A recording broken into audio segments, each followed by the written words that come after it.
Во екот на пролетта сме, а со неа и големите температурни разлики донесоа многу настинки и алергии. Покрај возрастните се почесто сме сведоци на влијанието на наглите промени на времето и температурите и секако и кај децата. Во овој период се јавуваат анемиите, пат на имунитетот, поспаности, замор и сето ова придонесува до појава на чести настинки.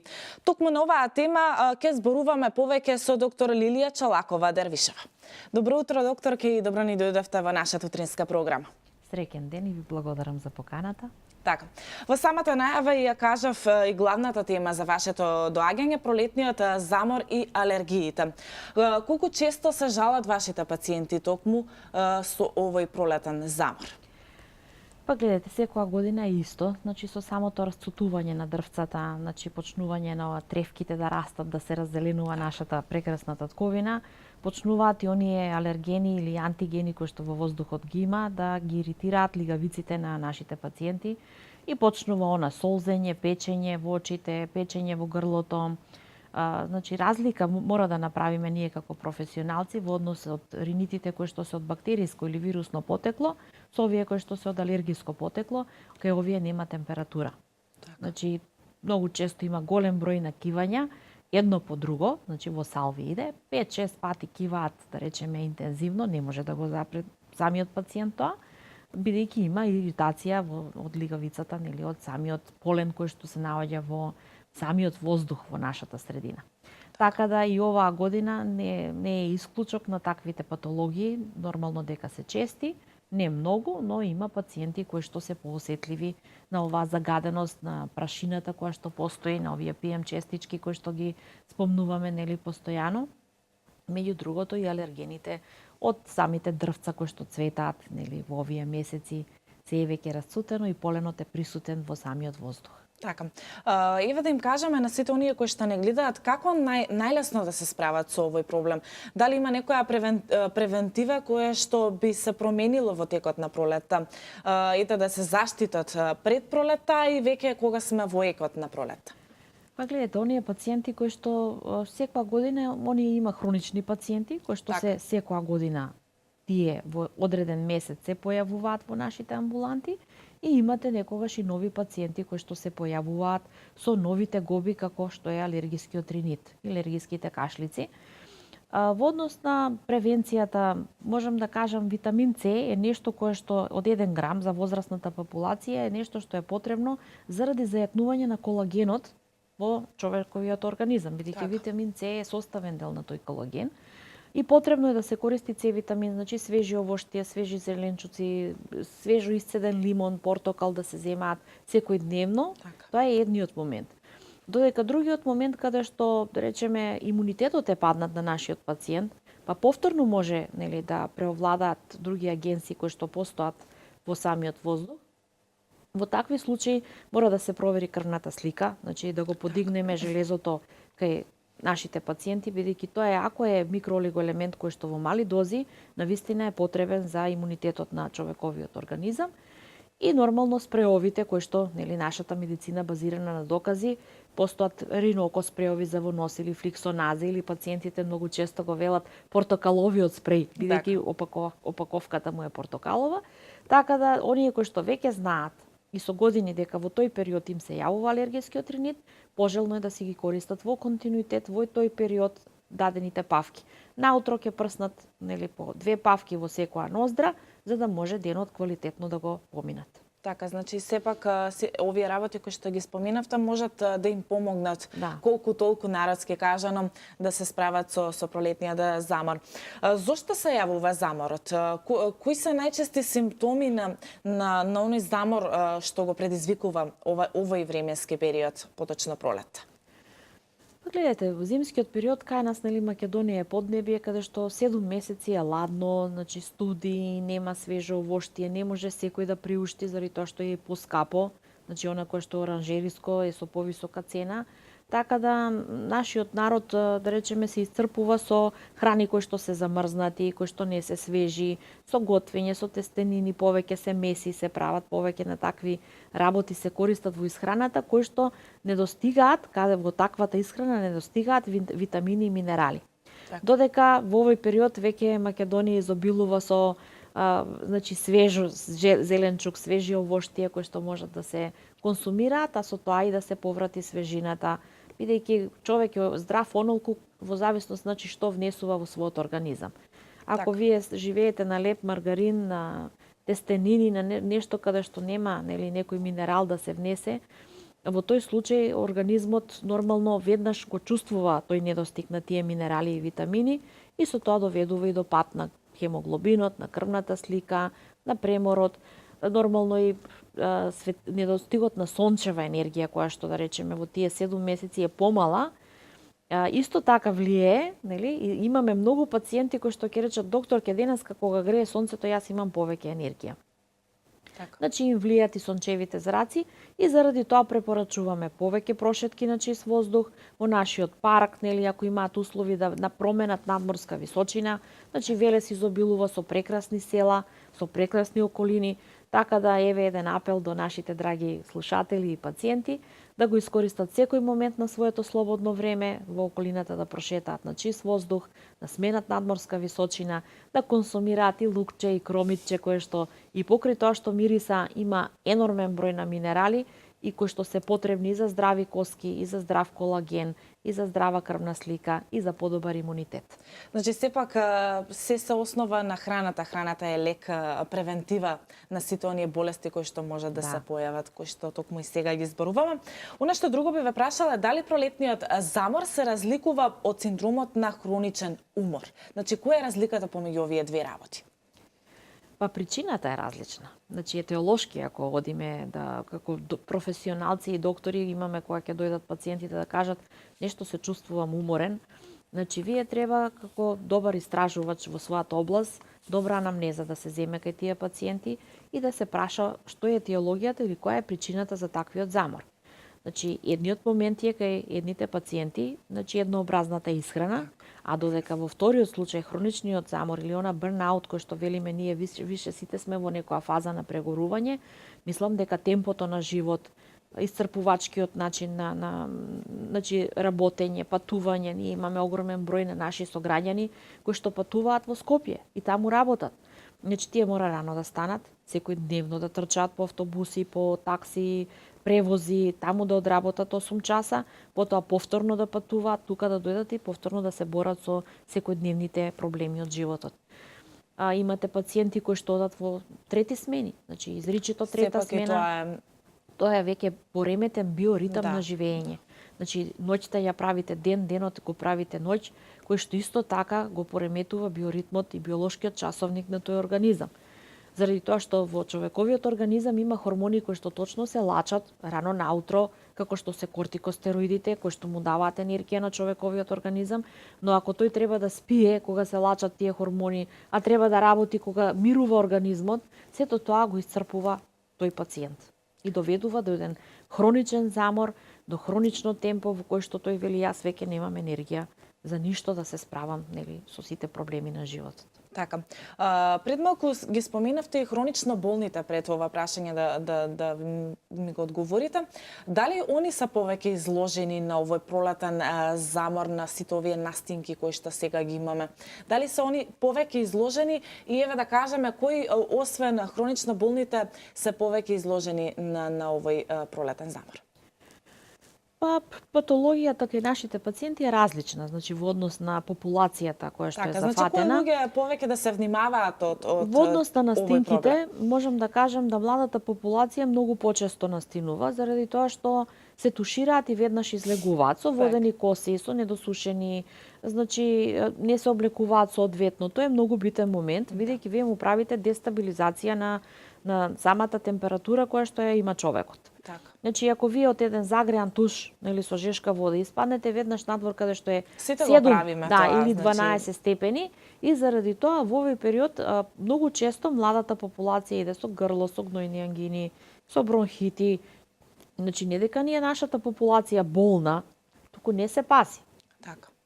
Тоа е едниот момент. Додека можам да кажам дека работната популација која што е многу често надвор и која што се движи, таа е повеќе изложена на алергиски моменти и иритации на лигавицата. Дали се тоа прашини, дали астми, бронхијални, некои професионални. Имаме пациенти кои што работеле или еве работат во Талкова, каде што има прашина професионална, така да тие пациенти нормално нели треба да се заштитат колку што можат со професионални заштитни маски, значи што помалку да консумираат. Имавме порано една топилница во нашиот град, каде што сите тие беа изложени на огромни концентрации на кадмиум, на сулфур, на токсични супстанции. Така да, значи, во однос на возраста различна е популацијата која што е опфатена со овие алергиски, но нормално тие што се повеќе надвор, се повеќе изложени на алергените од поленот. Така, споменавме за тоа, но ќе ве прашам како реагираат, како ова годишно време влие врз дечињата. Значи, оние помала возраст кои што се, како они се справуваат со овој проблем? Веројатно и кај нив и повеќе се изразува, без разлика што се и многу помали, кои што ги споменавте, овие наши генерации, да кажам. Да, знаете како, до 4 години се формира имунитетот на едно дете. Така. Значи, тоа е Они се некоја и највеќе гранична. изложени, мислам. Така да не можам да кажам дали некое дете многу е процентуално среќа во нашата професија, е мал процентот на оние деца кои што појавуваат атописки реакции, атописки значи да појаснам за оние кои што не слушаат, а не се нели од струката на медицината, значи може да им се појават одредени црвенила на обравчињата, како алергиска реакција, и тоа до 4 години мора да се третира, и тоа покажува дека тоа дете е склоно кон алергии или може да се појават екцеми позади ушите, кои што постојано ќе слузат и постојано ќе му пука кожичката на тоа дете. И тоа покажува дека тој генетски инженеринг на тој организам е склон кон реакции кои што утре при стрес или било што ќе изреагира неговата кожа. Знаете, секој човек си има слаб организам или ахилова пета која што велиме. И дали при стресни ситуации на некој ќе му се појават црвенила, уртики, нели по телото или ќе му изреагира желудникот или некој ќе добие колити или течни столици, се зависи кој му е шок орган. Значи секој човек има шок орган кој што при стрес реагира. Значи некој се вцрвенува, некој трча веднаш во тоалет, некој нели има на нервна база повраќа или било што, значи секој си има. Тоа е генетскиот инженеринг кој што не можеме ние да претпоставиме нели генетскиот код како е запишан во неговиот организам. Така, кажавме, докторка, за настинките, но и за алергиите малце, еве, ќе ве потпрашам. Дали алергиите се наследни, вродени или пак се стекнуваат? Значи, од алергија до алергија има разлика сепак, од временски услови и од X други работи. Ете, за тоа малце да им дадеме одговор на гледачите. Од што треба да се внимаваат? Да, знаете како, значи делот, да речеме, генетскиот повторно овој кој што го велиме код, значи има многу нешта кои што се наследуваат. Така. И има таков процент каде што тие кожни заболувања се наследни, значи не мора во сека или преку една генерација можат да се појават. Значи постои таков, да речеме, код или ген кој што се пренесува. Но дел од алергиските реакции во еден човеков организам се стекнати. Така. Значи може да се случи да еве ќе кажам пеницилинскиот шок кој што да речеме го добиваат делот. Порано многу се користеше пеницилин интрамускулно со пуштање на инекции кај нашите пациенти и може вие да пуштите кај тој пациент 6, 7, 8 инекции на деветата да ви добие шокова реакција. Значи тоа е веќе стекнат, нели, алергиски момент кој што во даден момент изреагирал тој организам, нели, тој материјал кој што се внесува во организмот, го препознава како странно тело и се активира сета машинерија во организмот да се одбрани од лекот кој што се внесува во човековото тело, кој што е многу драматична состојба. Во мојата пракса сум имала пациентки кои што примале B1, B6, B12, оние црвени, кај народот познати витамински инекции. Исто така може да прими 5-6 на седмата да ви направи шокова реакција на еден од компонентите на витамините. И вие не знаете, бидејќи ги пуштате во комплет, дали е на B1, дали е на B6 или на B12. Сум имала во мојата пракса исто таблетка Алдизем. Пациентка ја испи, ја пиела цел живот, но во даден момент, кога таа пациентка е под голем стрес, и човек кога е под стрес се активираат милион други неуротрансмитери во човековиот организам, доби ангионевротски едем, значи доби едно гушење со страшен оток она се гушеше просто. Така да веднаш во такви ситуации мора да се пушти антишок терапија, да се упати на повисоко ниво, да се направи состојба да може да диши. Така да, значи, можам да кажам дека се поголем е процентот на стекнати алергиски реакции кај човековиот организам, бидејќи сме изложени на се понеприродни нешта кои што ги внесуваме во нашиот човеков организам. Значи, секоја втора храна е со конзерванс, кои што се многу штетни. Соковите децата кои што ги пијат, значи, последниот случај во пракса кој што го имав, мало детенце, не знам дали имаше и годинка, му дале газиран сок да пие. Значи, за мене, јас, да речеме, еве ги искарав тие родители, сметам дека е многу неодговорно на мало дете да му се даде Кока-кола да пие, а детето нема ни година дена, мислам, или години, 1 месец, нека беше, независно се работи за многу мали деца. Така да, паштетите исто така се нешто, мајонезите кои што ги користат, значи сето тоа е нешто, еврокремот, чоколадите, рачунајте ви едно чоколадо стои по рафтовите со години и не се расипува. Значи, сите треба да се замислиме, а велиме млечно дека е. Вие оставете го едно млеко без конзерванс, значи ќе се расипе до другиот ден веќе се расипува, а не замислете што се има ставено во таа хемиска формула на чоколадото или на еврокремите кои што стоат, или оние круасани со чоколадо, кои што со месеци стоат на рафтовите и велат употребливо до таа и таа година. Така да сето тоа човековиот организам многу често го препознава како странно тело. Значи, човековиот организам има милион сензори за да покаже што е добро, што не е добро за тој организам. И сите треба да се вратиме колку можеме и што можеме кон природниот начин на исхрана. Значи, се знае дека водата е најдобар напиток. Јас, еве, моите пациенти ги советувам, значи, реагирам дека да не се внесуваат сокови, дека се штетни, толкава концентрација на шеќери. Кафето исто така, не може цел ден младата популација цел ден кафе пие. И тоа е штетно. Еве, јас како професионалец, со тоа толку многу си ја зголемуваат киселоста во организмот, која што им делува штетно на зголемување на киселоста во желудникот, во дебелото црево, и затоа е зголемен бројот на карциноми на дебело црево, карциноми на желудник. Значи, сето тоа е од нездрав начин на живење, нормално и стресот, така да повеќе фактори допринесуваат за зголемен број на патологија. Значи, ние имаме бројот на пациенти се тие, но бројот на влезови е 200 пати зголемен. Значи, нашиот народ се жали.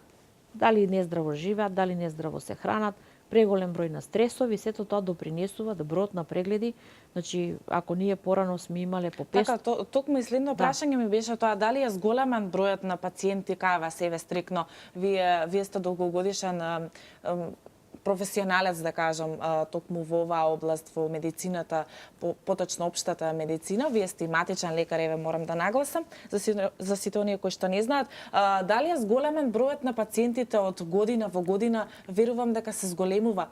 Од што најмногу се жалат пациентите? Еве да го изоставиме пролетниот замор и алергиите, и од што највеќе страдаат луѓето? Па патологиите се најразлични, но најчесто како процентуално хипертензијата или покачениот крвен притисок е еден од факторите кои што, да речеме, ги мачи нашите пациенти. За тој притисок влијат повеќе фактори. Еден од факторите е, да речеме, слабото движење, слабата циркулација. Голем број од пациентите имаат и шеќер, значи третиот фактор е хиперлипидемијата или зголемената концентрација на липиди во крвта. Така да таа хипертензија, значи, негде е наследна. Имаме и есенцијална каде што не можеме да го најдеме причината која што е за хипертензијата. Така да другиот момент е диабетот, кој што, да речеме, навистина коси по нашата држава. Дали стресот си го прави, дали повторно оваа енормна концентрација влез на шеќери, значи кои што се внесуваат на милион начини во нашиот организам, а не се трошат. Многу малку движи нашиот народ. Значи тоа морам да апелирам, кој што го забележувам како човек кој што каде и додам, еве анализирам, да речеме, ако порано имало дворови средени, повторно ќе го кажам, не постоеше куќа порано пред 25 години да нема среден двор. Сега дворовите се запоставени. Да. Значи никој не се замара да насади, да го уреди или да ги отстрани тревките од дворот.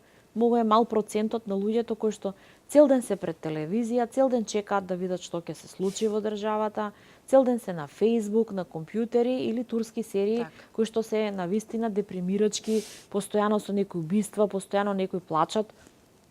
Сето тоа, верувајте ми, им влие на психата на нашите пациенти. И еве еден апел, нели, да се даваат малку повеќе хумористични емисии, малку повеќе квизови, каде што децата, нели, интелектуално би си го проверувале своето знаење, интерактивни емисии. Значи, ние мора со тоа да му помогнеме на нашиот народ да го извлечеме од депресијава од која што е западна. Така. Значи, сите имаат прво лични проблеми и рачунете вие и ако имате 2 сати слободно време, повторно да гледате или некој да ви вришти 2 сати на телевизија. Така. Убиства, значи сето тоа влие на психата и се поголем е бројот на депресивни пациенти. Така. Велат, јас не сум среќен, пардон, така да сето тоа влие на нашите пациенти, еве еден апел до вас малку, нели, да се направи промена, нели, во нашите медиуми. Така. Докторка, ето накратко ги запознавме нашите гледачи во врска со алергиите, настинките, но и кажавте за зголемениот број на пациенти од кои најмногу страдаат. Кажавме подетално. Ви благодарам што прифативте нашата покана да бидете дел од нашата утринска програма. Ќе ве поканиме повторно за некоја друга тема каде што ете може и нашите гледачи да се вклучат и директно да ви постават некоја прашање. Ви благодарам.